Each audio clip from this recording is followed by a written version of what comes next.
CataractCoach.com. Podcast number 25 with Cristos Ifantides. Cristos is a young ophthalmologist specializing in anterior segment surgery. He was formerly at the University of Colorado in Denver, where he taught residents and led a very large program to provide care to thousands of patients. He since left that position and switched to private practice in Florida. What were the reasons behind that? What was the transition like?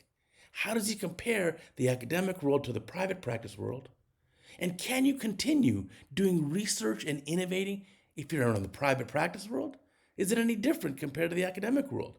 He shares all the great information. Check it out. Welcome back to our Cataract Coach podcast. And today we have Dr. Cristos Ifantides, who's an ophthalmologist specializing in cornea, cataract, anterior segment surgery, and has experience in both the academic world and the private practice world. He's a newer name in the last few years that you see more and more on the podium, more and more in the print journals, and you've even seen his videos on Cataract Coach with the rotary chop, which we'll talk about too. So Cristos, welcome to the podcast. Thanks, Uday. It's great to be here. Thanks for the invitation. It's an honor. Tell our audience here, which is typically younger, probably age 30 to 50 is our audience, and almost all ophthalmologists. What was your path in ophthalmology?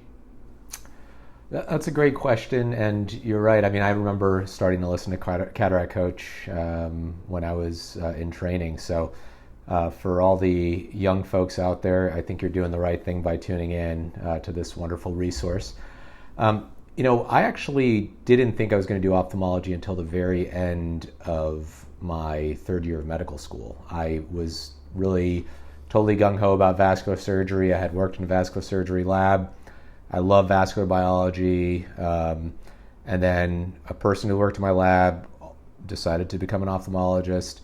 Darren Goldman is his name. I still owe him credit for steering me in the right path. But he said, just try this elective. It's not mandated.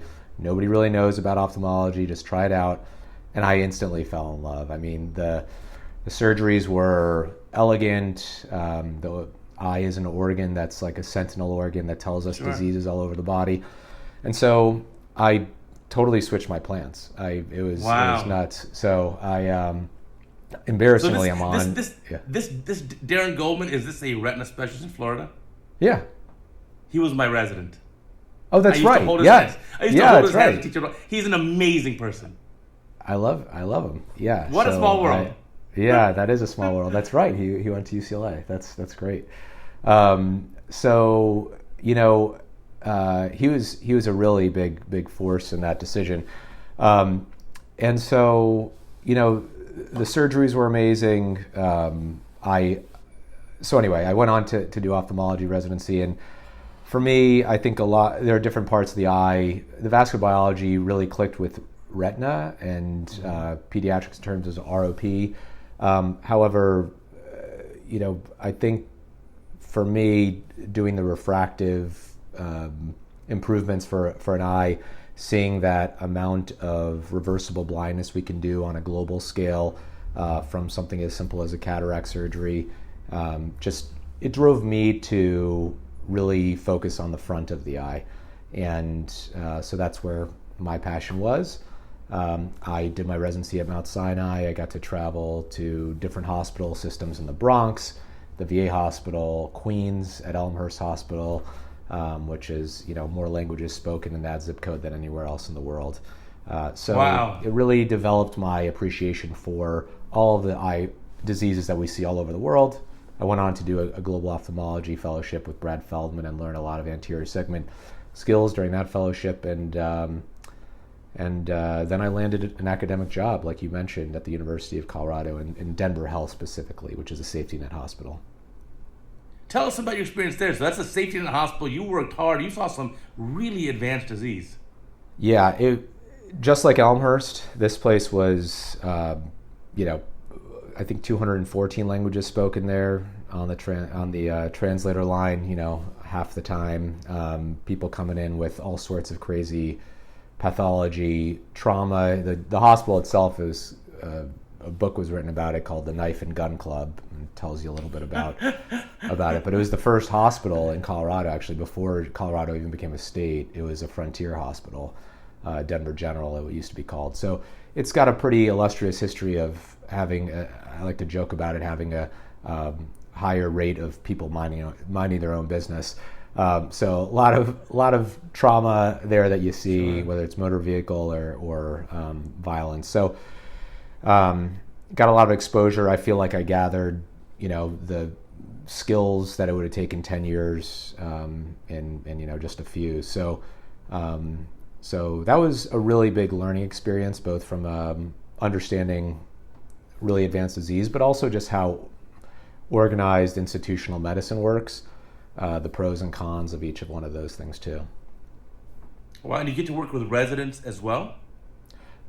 Tons. So,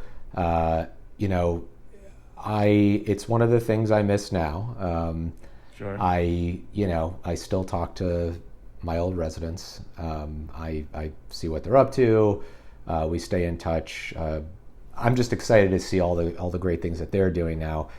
But as you know, because you did something similar at the safety net hospitals, that's where a lot of the learning is happening. Right. At the academic institution, typically at the institute, you're just shadowing. At these types of hospitals that we worked at, you end up having the residents develop their style of practice, and right. So being a small part of that in their style of practice is a real honor. It's, for me, it was really critical. I think about all the people who taught me and how my techniques are a conglomeration of all my teachers. And right. To know that I could be a part of somebody's style too is a real treat.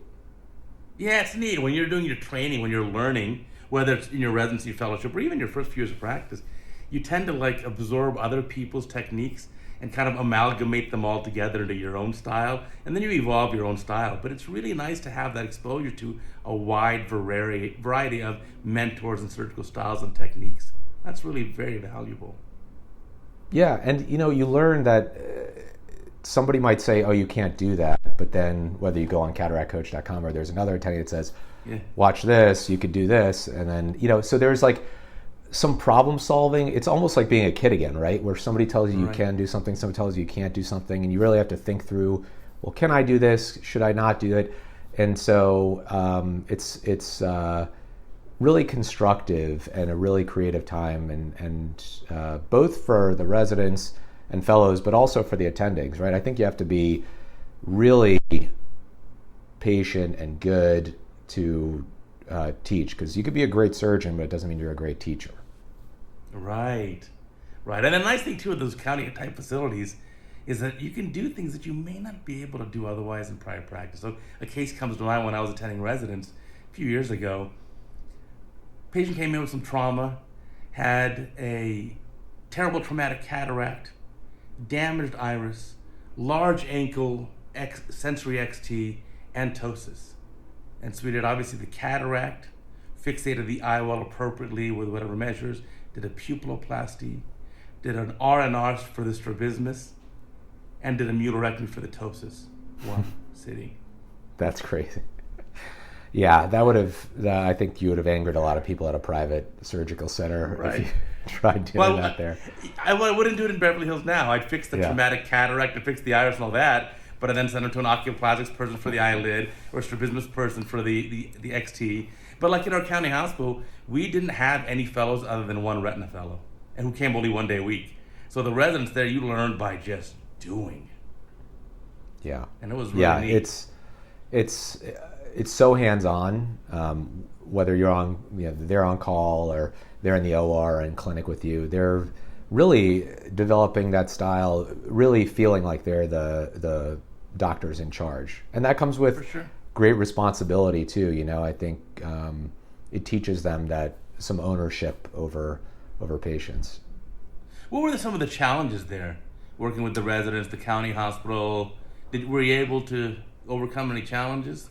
Oh yeah, I think when there are young attendings that come in, they're always energized, and so I had, there were some retiring physicians, so trying to jazz up some of the stuff was a little bit slower than I had hoped. But I think with the, when other attendings, Kira Capatina-Young joined, I believe, a year after me, and then others followed, Mariam Ahmed and so on and so forth, Jesse Smith, a young group, I think really totally changed the experience for the residency for the better in terms of just having fresh eyes on a system. I think there was some stuff that were really well established and excellent from all the other folks, but then being able to say, no, we're willing to do more cases per day. Don't worry, like we'll stay late, or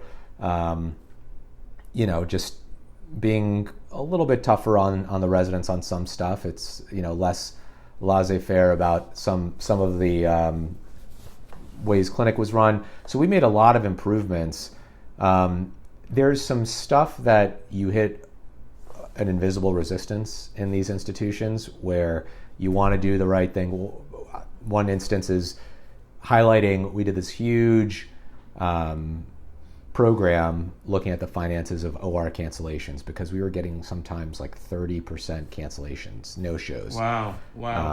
Couldn't refill the spots, that sort of thing. We highlight how many millions of dollars are lost per year just for eye cases, come up with solutions, and it just doesn't really go anywhere for one reason or another. In private practice, they'd say, oh my God, we're hemorrhaging money. How do we get, transportation for the patients, extra care, whatever. At institutions, you have to go through multiple committee meetings with people who don't do ophthalmology, who are worried about other services too. And quite frankly, I think they're worried about getting promoted. And, it's almost like corporate culture too, where, okay, I'll be here for the next 2 years, and then I'm going to jump to something else to keep going up the ladder. In private practice, it doesn't really work that way as much. So saying, hey, we're losing millions of dollars a year, that, ears perk up, and it just magically gets done. Institutions, it doesn't really work that way. So there are some frustrating things that way, because it all translates into patient care, right? If we're losing 30% of those slots, it just means people are waiting longer to get their surgeries. Of course. And we're sort of spinning our wheels. So figuring out how we can help patients get to surgery. Oh, they missed their ride, this, that, and the other. Those were some of the frustrations that, everybody in institutional medicine has to deal with. I think you're right. I think one of the things for me was I love the patients, love the nurses, love the residents, but some of the bureaucracy and the administrative grief was a little bit too much to deal with. But I do like one point you made, which is bring in young blood. And I think that's an important thing. I did, at this county hospital, the residents, basically all my 30s and all my 40s, and I retired at 52 from it. And I think that brought a great energy to build upon what the previous people did. And I applaud them for the work they did, but try to take it to the next level. And I think now passing the baton on to someone younger than me, significantly younger, to take it to the next level, I think that's the right move, as opposed to me sitting there for another 20 years doing the same thing. So I think bringing that fresh blood in is great. Yeah, you're so right. I mean, I wouldn't call it burnout as much as just focusing on the different things that you want to focus on. And, when you're young and motivated, you can really put a lot of energy into different projects. And I'm just excited to see the new attendings that are there now and some of the old ones that are still there. Just really, I think, create a premier training place for residents. Sure. So a little plug for the University of Colorado for any medical students looking to apply. But I think, you'll be hard pressed to find better training anywhere in the world. Oh, for sure. In fact, for two of my former residents, Jameson Ango and Jamie, she went there as well. They did the cornea fellowship and absolutely loved it with Rich Davidson and the other cornea faculty. Rich is the man, yeah. Mike Tiradala. Right. So that's a fantastic program. But what made you leave? Because I'm looking at you now. I don't see too many gray hair. I'm guessing you're still kind That's of just early to mid 30s. Pixelation, man. That's the pixelation. You're pretty young still, right? You're probably early to mid 30s. I'm actually 39. Yeah. You don't look at don't look at wow. Okay, I'll take it. Thanks. Yeah, I look like a baby without the beard. So it's You know, for me, one of the catalysts for that was some family health issues. My dad ended up getting gastric cancer, and we got him great care. But just thinking about something I heard about during that time period, which was, you know, if you see your parents, let's say 4 times a year, and they live another 10 years, you know, they're 70, around 70 now. Let's say they live to be 80. You know, 4 times a year, that's 40 times more before you'll never get to see them again. And that really struck a chord with me, especially since the 5-year survival for gastric cancer is not great. And so I thought, you know, there's a lot more that I can do. I've got, you know, I'm pretty young in my career. Let's try out moving closer to home. And when I mean close, I mean 3 minutes from my parents is where Tyson Eye is. Wow. Wow. So that's right. You joined Toby Tyson, who I've been over 20 years. What an amazing guy. That's where I got really lucky, I think, from a career standpoint. Again, you know, I think University of Colorado gave me my start, and then Toby and David Stevens really created an opening for me, knowing that I had a pressing issue at home, and I could not have joined a better practice. I mean, you know, besides getting to see my family, I mean, I've seen my parents 40 times in the last 2 months, probably. You know, I get to go over their house after work. And my brothers moved back here too. So, you know, it's a big Greek family, you know how the Greeks are.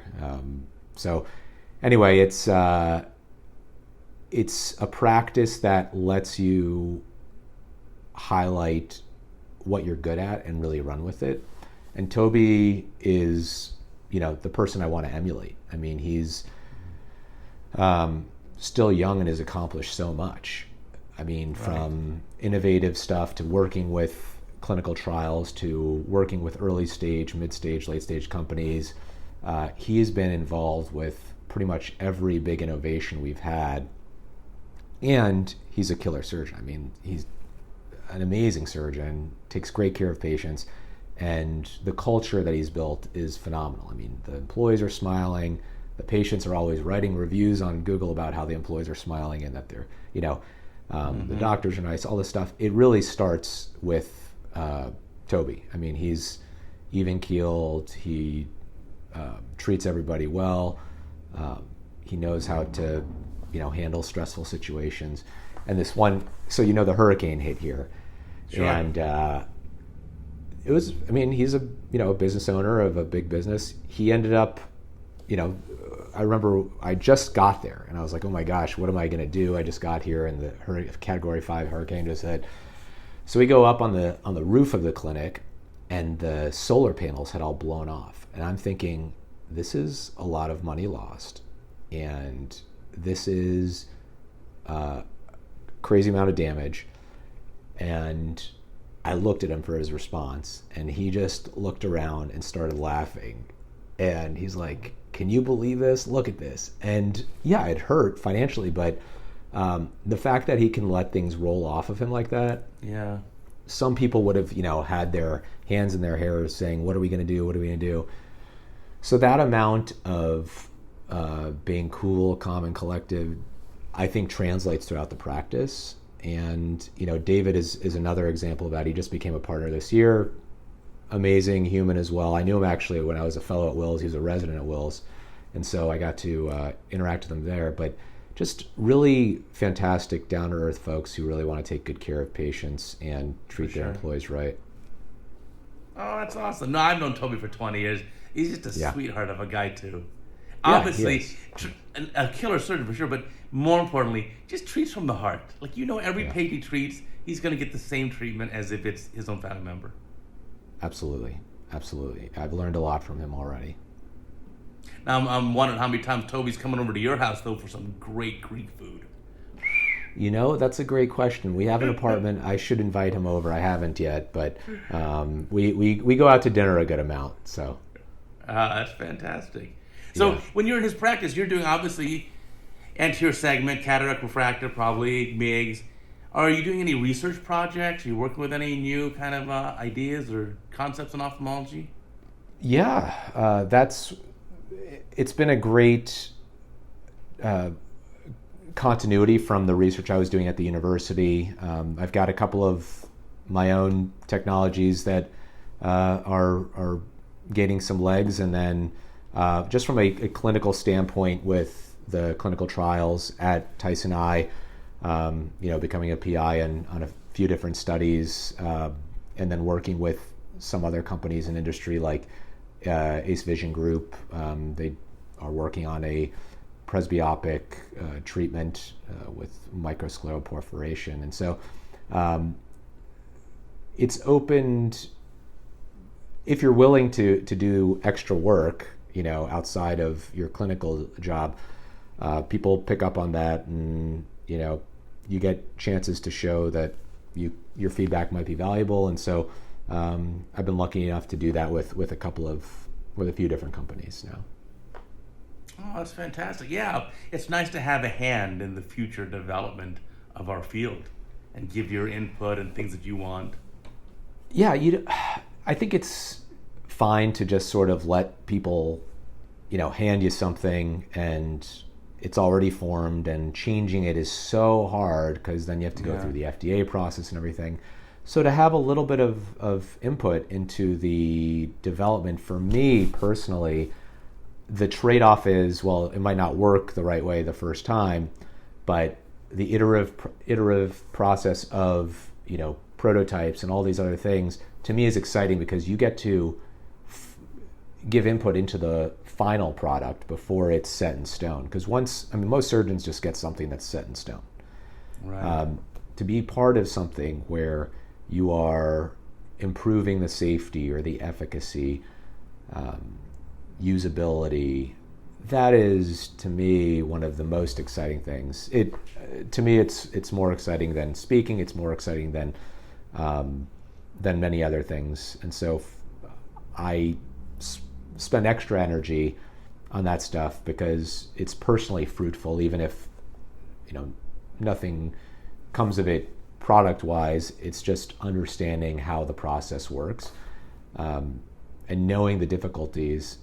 I'm keenly aware of how difficult it is for companies to create a stellar product. And I've only figured that out through understanding the trials and tribulations of my own projects and working with early stage companies to understand how much energy they put into something that may not even work. Yes, for sure. It sounds like you have a real neat setup there. At some point in the future, you could probably start a great fellowship. Cataract Refractive Anterior Segment Fellowship, involve the young fellow into obviously a ton of surgery, but also these trials, development of products. That'd be a fantastic fellowship. Maybe your teaching days are still ahead of you. I hope so. I've spoken to David about it. He's an energized guy about something like that. So, I think that's a great idea. How's your patient kind of population, or your let's say your surgical spectrum? How's it different now compared to what it was at the university or at the big Denver hospital? Well, I thought it was going to be a lot different, but it turns out, based on the locations that I go to, it turns out that it's still pretty diverse. So I have an office that I go to that's in East Fort Myers, where it's pretty close to the agricultural area. So I get to get a lot of patients who are non-English speaking, advanced pathology, that sort of thing. But it's interesting because it abuts, the clinic is actually inside of a large private community that's really well-to-do.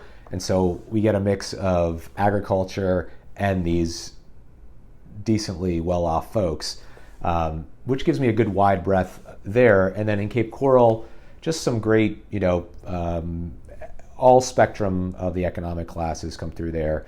I actually grew up in Cape Coral, so I get to, practice and take care of folks. I get to see my friends' parents now, and just did some medical school classmates' parents' surgery. So it is great to feel like I'm taking care of the community that I grew up in.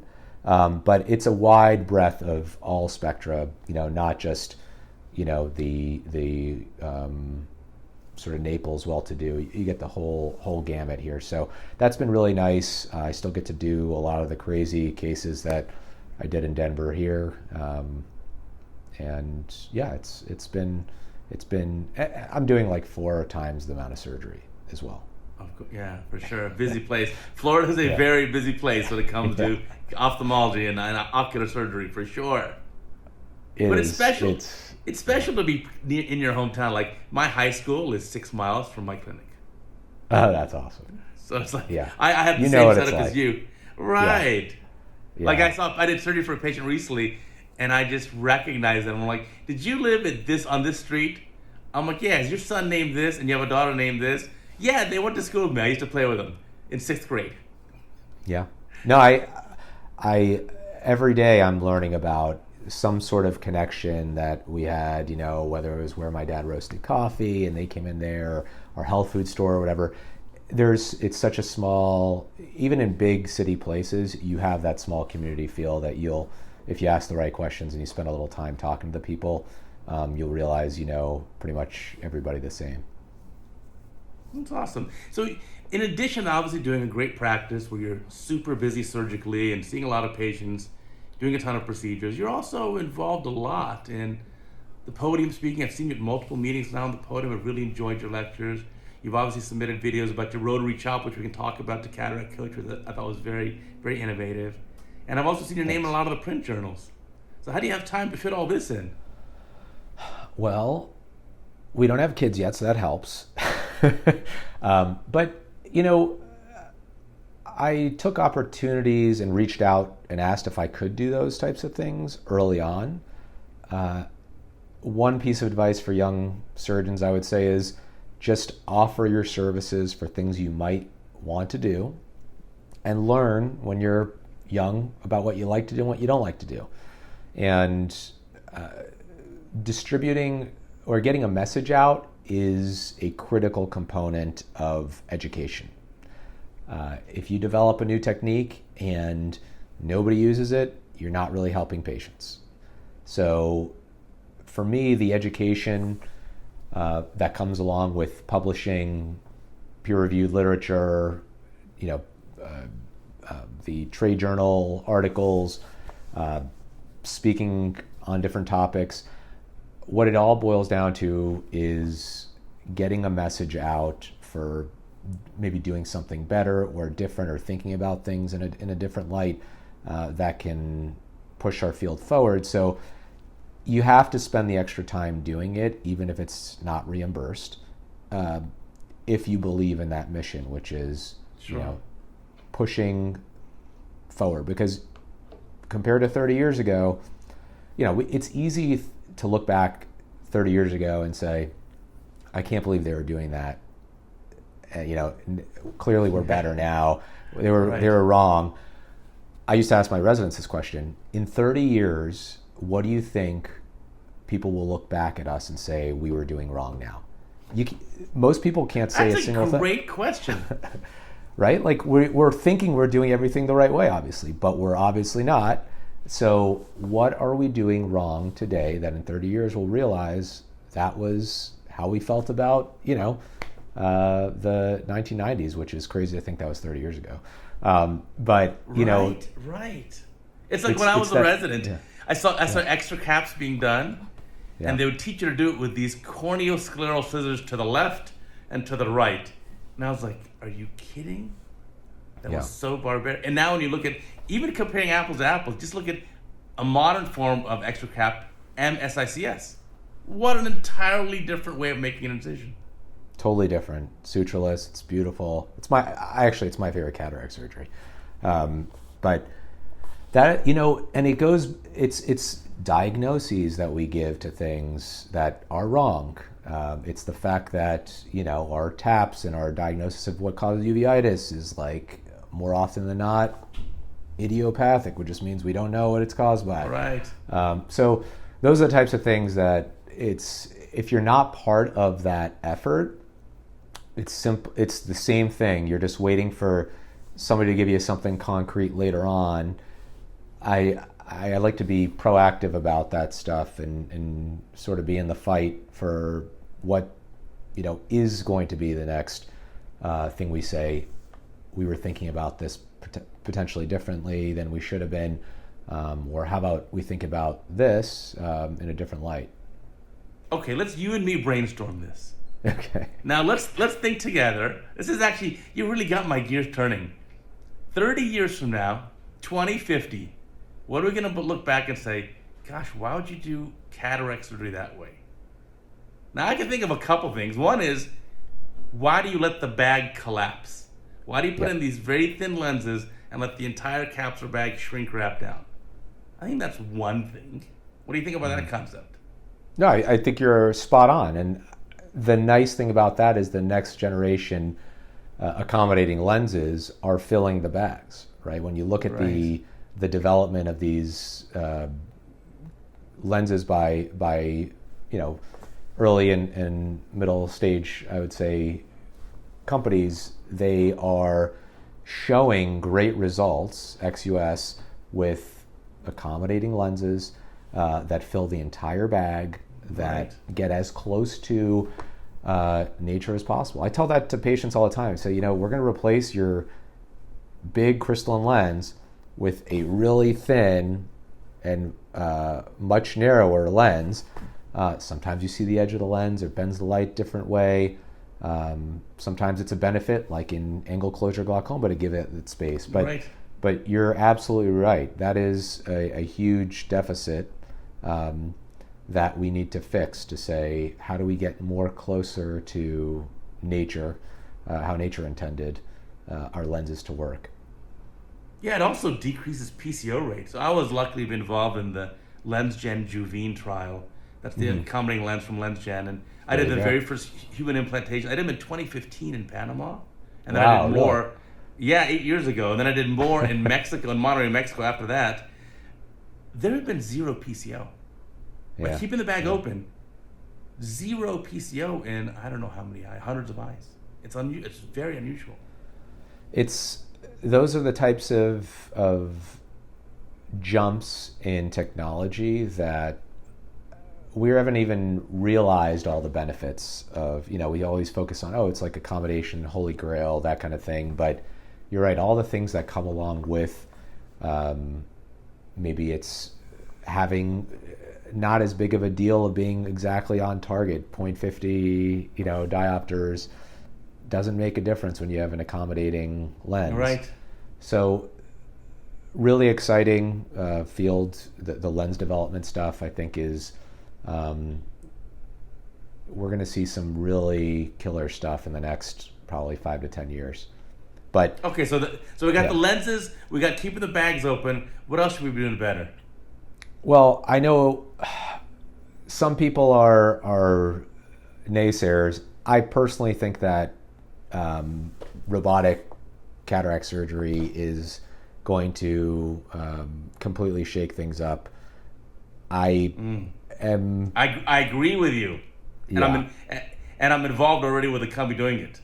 Yeah, there you go. So, for our journal clubs that I like to do with our medical students at the University of Colorado, I would purposely pick topics that were a little controversial. One was just reviewing robotic cataract surgery, and I did it year over year, and the literature is really outstanding in terms of having autonomous cataract surgery for routine cases. So, correct. And the way I think about things is anything that can be done step by step over and over again is easily replaced by robotics. That's just like the law of the land. When you think about custom cars versus generic cars, the custom cars are harder. The generic car is very easy. Complex cataract surgery, I think, will only be, for the next X amount of decades, maybe robot assisted, but still need that human touch.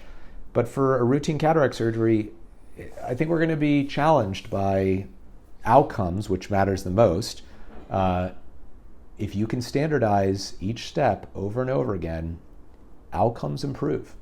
So there's zero doubt. Yeah. Well, between us, but you talk to some folks, and it's whether it's fear or just disbelief or denial. And that's a good thing for young surgeons to think about. You have to understand that something can come along, whether it's an eye drop that cures cataracts or whatever, it will change things and we'll have to pivot. And I'm less afraid about it because physicians are so inventive. We will figure out how to help. There are so many problems with the eyes. Our list of eye problems is what it is because that's all that we have our energy that we can do right now. But when a problem gets solved, there's so many more problems that need solving. We'll pivot, so we'll be fine. Well, I'm involved with financial disclosure. I'm an investor in this company, but it's a company called Horizon Surgical. Yeah. In the LA area. Yeah, you saw that the presentation at ACOS. Yeah. I can tell you it's unbelievable. It's wow. It could be better than a lot of junior residents already. Listen. I've spoken to a couple too, and I know that it is really impressive stuff. Right. But I think you're right. It still has to be supervised, and it's essentially for your average, routine, straightforward case. That small pupil, dense rock, pseudoexfoliation, loose zonio case is not going to be done by the robot. You need a surgeon with a very high level of skill to accomplish those cases. Yeah, I mean, and that's just because the technical computing power needed for decision-making trees like that are really advanced. But there's plenty of times, I love going to hear lectures where people say, I wish somebody had just told me to snap out of it at the time I was doing the surgery because I really didn't want to see the vitreous there. I kept saying it wasn't there. To have that assistance to highlight something on the screen and say hey, there's a 95% chance that this is vitreous coming forward. That's good for the patient. It's good for the surgeon. Right. It's bad for the our schedule egos. Of that day. Bad for our egos. Or it could be good for our egos, right? A little ego death, not a bad thing. But you're right. It hurts. It hurts for that. But we figure it out later in the surgery anyway. So if we can be safer with that type of computing power, then I welcome it. I look forward to it. And the philosophy is patient outcomes first. And what humans can do better, we'll do better until we can't. Just think about when you're operating, you're doing a routine cataract, and you're obviously in your mind always cognizant of where is the capsule. But it's a clear tissue that we have a hard time visualizing exactly through the scope. And as you know, for human eyes, 30 frames a second, even 25 frames a second seems pretty fluid to us. So what if you could have a robotic system that had, let's say, a built-in OCT that could visualize that capsule at 10 times that rate? Yeah. So the refresh rate's crazy. But here's the other kicker too. We always think that machines have to, well, we don't always, but a lot of folks think that machines have to see things the way humans see things. So instead of using a microscope with, visible light spectrum light, we could be using infrared, we could be using B-scan, we could be using all these OCT, different... right? Yeah, OCT, different methodologies to highlight these very delicate structures. There are some companies coming out with some advancements in that visualization, but to be sure, machines are able to break down information in ways that humans are not able to, and vice versa too. So, but we've got our own amazing computers between our ears, right? Our organic, people can knock Neuralink from Elon, but I personally think that's going to be, if you can somehow enhance our organic computers, that's really the only way we're going to be able to compete with supercomputers in the future. So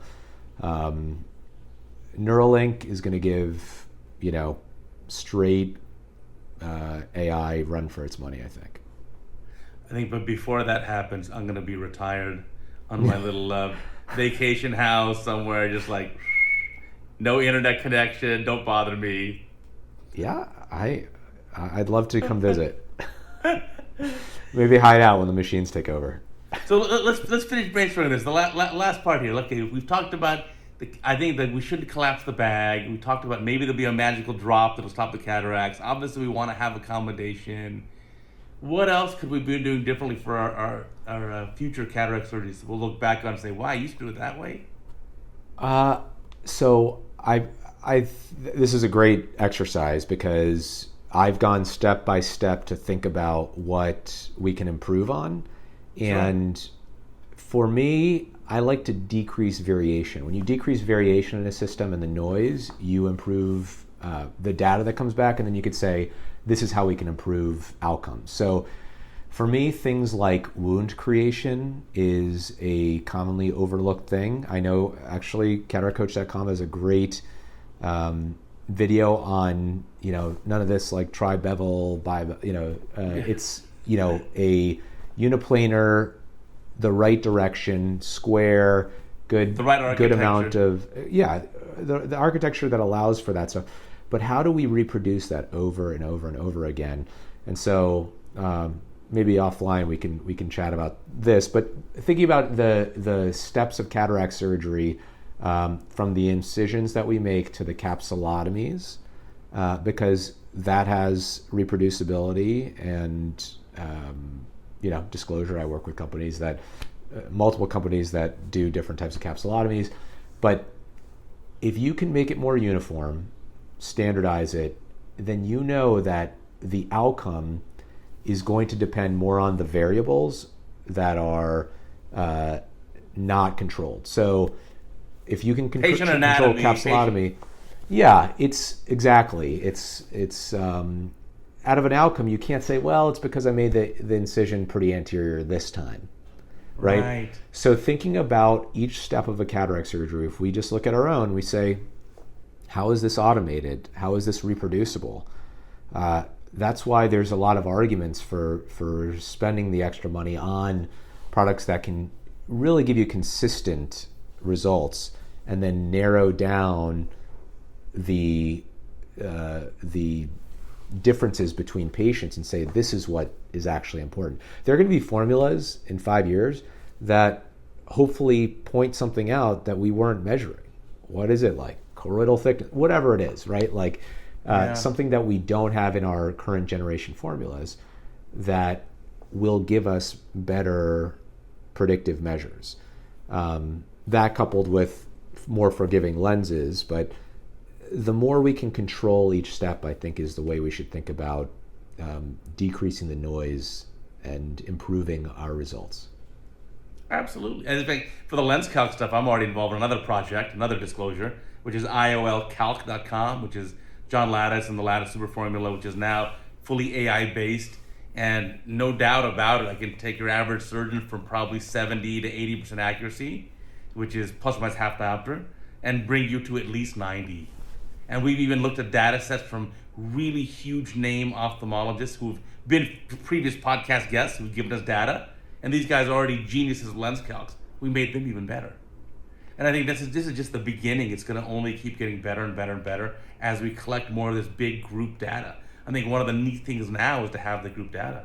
And just going about lens calcs, I mean, talk about, okay, we should hone the A constant, which is an antiquated idea even when it came out decades ago, because that raises all eyes or lowers all eyes. And do you really want to treat that little tiny hyperopic eye like the big myopic eye? No, you probably don't. And so to be able to hone, instead of one A constant, let's say a 10 by 10 by 10 grid of 1,000 points, 10 ranges of AC depth, 10 ranges of axial length, 10 ranges of K, and hone 1,000 points. That's what we do. The Lattice Performance is honing 1,000 points, not one A constant.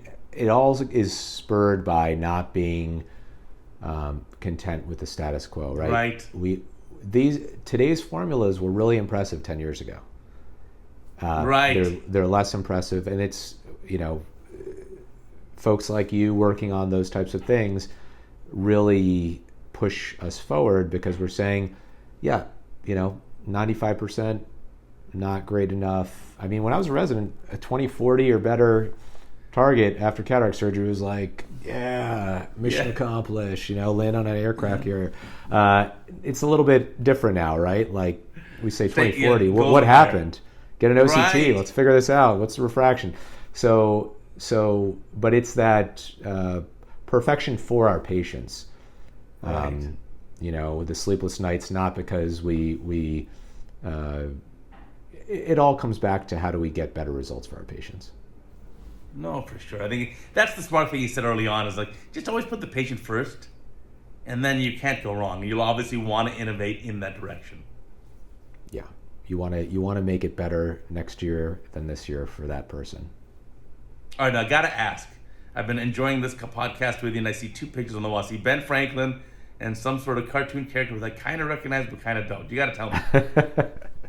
Yeah. So I'll start with this guy. That's Beaker. I don't know if you remember Beaker from the Muppets. He's a scientist who finds himself in all sorts of precarious situations with fires blowing up in the lab and glasses exploding. But he's my spirit animal when I think about my research. It's the trials and tribulations. So my wife got me that for Christmas one year, and this is a pretty new addition. I actually had a pretty trippy squid up there, a psychedelic squid, but this I just got printed. It was a drawing. I got a buddy in India who's a graphic artist, and I asked him to commissioned a piece of work. I said Ben Franklin is a personal hero. When you think about the different founding fathers, who do you connect with? This guy is one of my heroes in life. So I asked him if he could come up with a cool sketch, and he did, and put it on some canvas and found a frame that was going to be thrown away in the trash can, and I pulled it out, and it fit perfectly. So awesome. Now what's the connection? How does Ben Franklin resonate with you?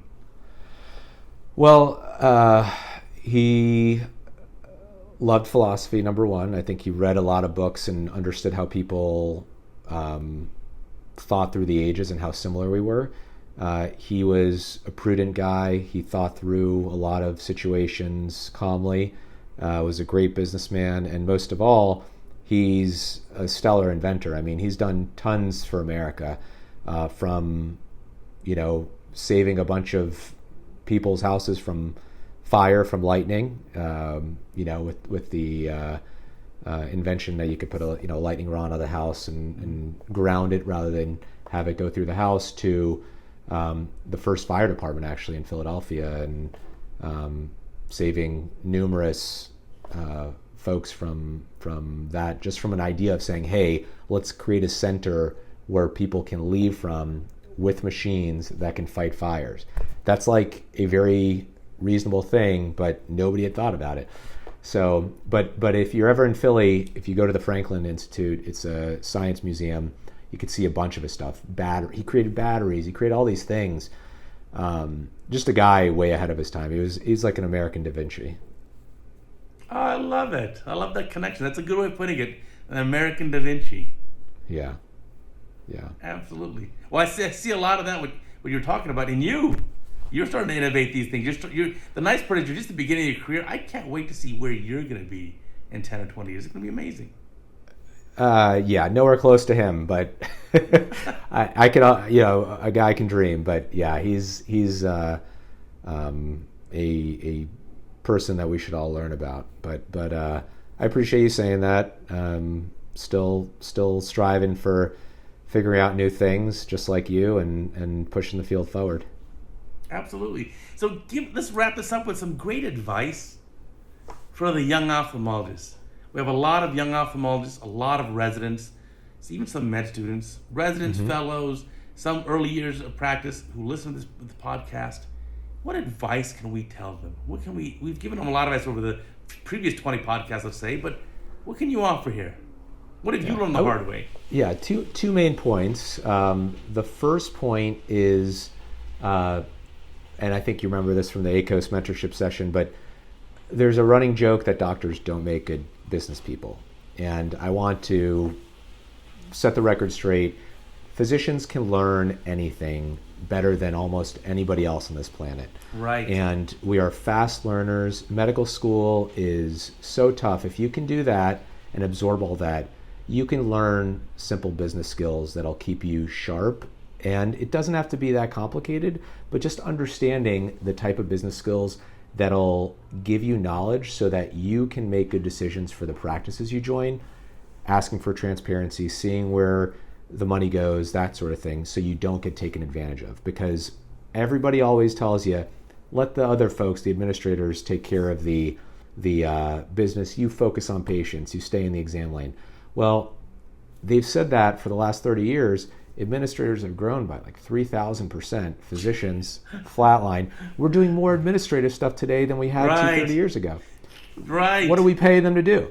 So the joke's on us. We pay for administrative salaries without actually getting the benefit of them taking care of all the administrative tasks. So I would say learn some very basic business skills for practice management so that you can be part of the conversation. You don't have to be, the sharpest starting your own startups and whatnot, but that's a different conversation, what that would be, what the curriculum is. And I'd love to, if people are interested, we're trying to put something together for that, like a crash course. And then the second thing is find a place. If you don't know what you love yet, or you want to explore, you have to find environments that are just throwing opportunities your way. Where like, people what do you mean? So I mean, like, if you are a medical student, you should go to a residency that gives you opportunities that open doors before you even know what you want to do. So it's hard enough to get into residency, so that's just the top, type of goal. But if you have an inkling of what you want to do, whether it's, I want to do, product development, or I want to just do really good clinical work, you got to find the mentors at those places and get the opportunities to interact with people that'll teach you. In residency, you have to think about fellowship in that way. And in fellowship, we don't always know what we want to do when we grow up. And we're still trying to figure it out, right? I'm sure you're trying new things out, and so am I, and saying, do I like this or not? But until you really hone in on what you love to do, you need to be in a place that can give you those opportunities, and it doesn't have to be on your home turf. You can reach out to people now and say, hi, I'd like to get involved with your research, your type of research, because that's what I think I want to do later on. And you have to do it well. You're not going to get a good reputation if you take on something and you do a crappy job at it. So make sure you have the time commitment. But just trying stuff and then knowing whether you like it or not, and then pivoting. You don't have to keep doing it, but doing that is really important for your first 5 to 10 years, I think, out of practice, out of training. Wow, those are some really great pearls. Yeah, I mean, as a medical student, medical school is intense, especially now. It was easier when I did it. There was less knowledge to know in the same 4 years. Now you've got to learn so much more. Yeah. But at the same time, so you're obviously a fantastic learner already. If you went to medical school, you know how to learn, and you can teach yourself anything. I totally agree with you. That's like, wow, those are such great pearls. And then ability to pivot, or like I say, change gears. It's okay. Give yourself permission. If you're doing something and it's not quite your flavor, pivot to something else. Change the gears. Absolutely right. I'm shocked at how many young people think that they're locked into something. And it's like, you're even if you lived for another year, wouldn't you rather have pivoted? And if you live for another 50 years, you're getting on the right track now, to worry. Yeah. I want my dad to get his college degree, and he's, in his 70s.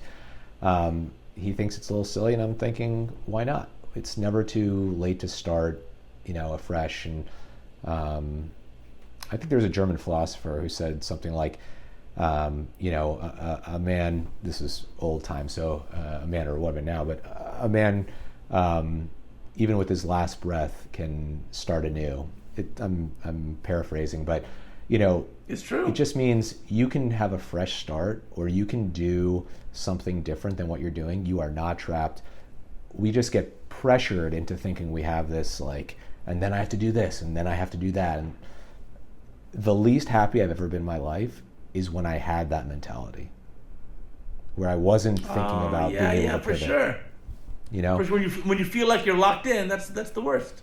Locked in, or you put too much effort into something, and it's, spend your energy on the stuff that you think is going to make you learn more, be happier in the long term.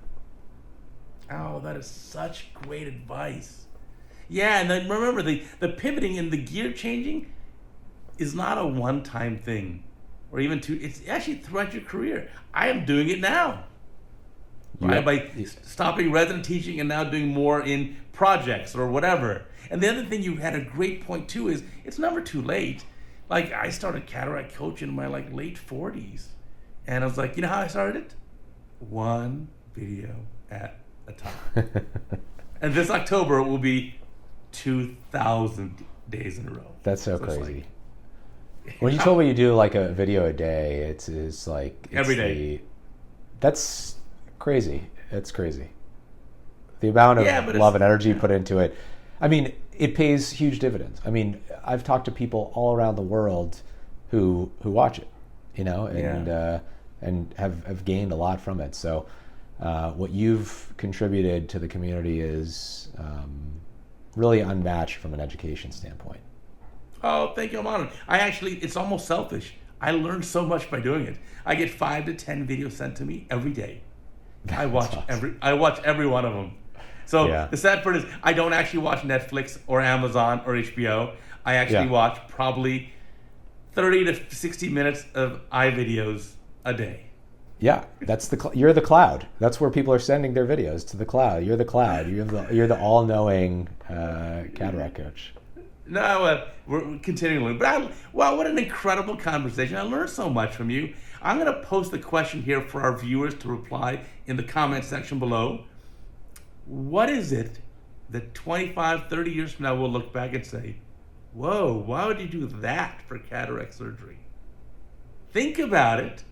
Please, to all our viewers, leave us a comment below. We're going to read every comment. And we already started off by telling, because let's get some collective brains together. We've got thousands of people who are going to hear and watch this podcast. So put all our brains together. I want a list of what do you think we'll look back on and say, we should have done something differently. And then when 20 years from now, when I'm retiring, we'll look back and say, who was right? I'll give you a prize 25 years from now. Yeah. Well, thank you so much, Cristos. I really enjoyed this conversation. You're an incredible, bright, shining star in the ophthalmology space. I'm looking forward to just tracking, following your career, and seeing what kind of Ben Franklin things and sometimes crazy scientist things you bring to the future. Thanks, Uday. Well, it's mentors and friends like you that have, through the last few years, have really motivated me to keep going. So it means a lot to be invited. It's an honor, and keep doing what you're doing because you're helping thousands and thousands of surgeons. So I'm just glad I could be a small part of it. Thank you so much. And I want to remind our audience, remember, new podcast every single Sunday on here, YouTube, on Cataract Coach, on Apple, Spotify, Amazon, Google, wherever you find your podcast every Sunday. Check it out. Thank you for enjoying that podcast with me and Cristos Ifantides. What an amazing young ophthalmologist. We're going to see more and more of him on the podium and in the development of products in our field. And I hope that you got some great pearls that you can apply to your own daily life and to improve your own practice. Please remember to send me an email or a note. Let me know who would you like to have as the next guest. You can even leave a comment below in the video, and we'll get those arranged for you in the next few episodes.